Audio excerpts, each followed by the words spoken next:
Donut, 30p maybe, right? How much is the staff? They pay the staff minimum wage £8 an hour. So I've already paid 30 minutes work from that brokey, the wages. Yeah. She's there for another 30 minutes for free, right?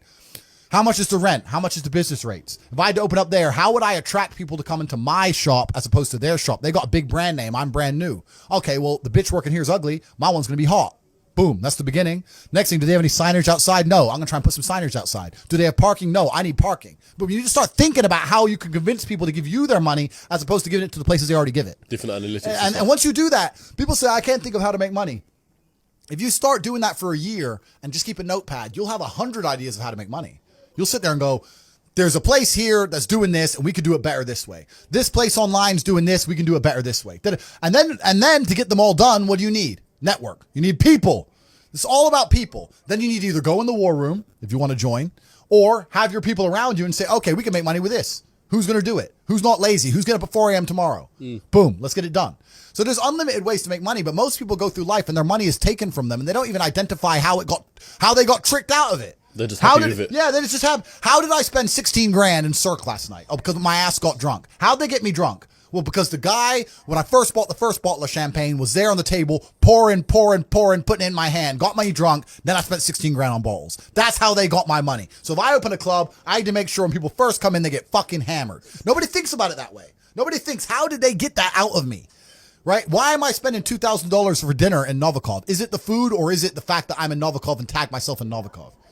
You have to identify how you're getting famoosed, how you're getting finessed. That's how you do it. But most people just walk through life getting finessed left, right, and center, giving all their money up. And they're like, oh, how did that happen? You got to learn to finesse other people. Yeah, but it's not finessing in a negative way. It's in a good way. It's a good way. You have to take money from other people. That's the only way you're going to make money. Yeah. You have to take it. There's a pimp, and he said a really intelligent line. He said, business is just other people's money. That's all business is. I want to start a business. So you want other people's money. That's what you want. So how are they going to give it to you? You have to think about it. Nobody thinks about it. And the easiest way to think about it is to think how you're giving yours away. That's a mental model you should adopt. Yeah. And you'll end up with loads of business ideas. Business ideas are everywhere. It's just execution, which is difficult.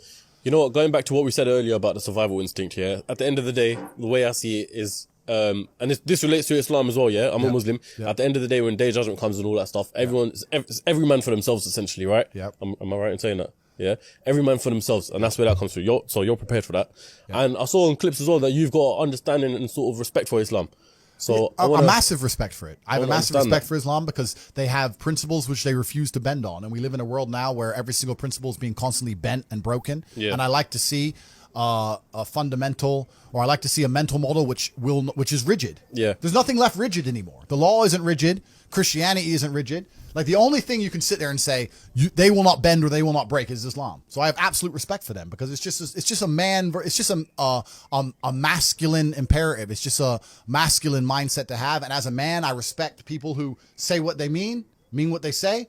Those are the rules. Oh, you don't like it? Tough. And besides Islam, there's not much of that left in the world now. Yeah. Now everything's just bending and breaking and they're just making it up. Yeah. Like I think Christianity is a joke. I think it's a joke of a religion. If someone were to ask me my religion, I would have to say, if I was to find God, it would have to be via Islam, because how am I going to go to a Christian church when they got gay pastors and shit? The Bible says no, and you're just ignoring it. What is this? It's not even a thing. Like, to me, it's a joke of a religion now. I think it's a joke.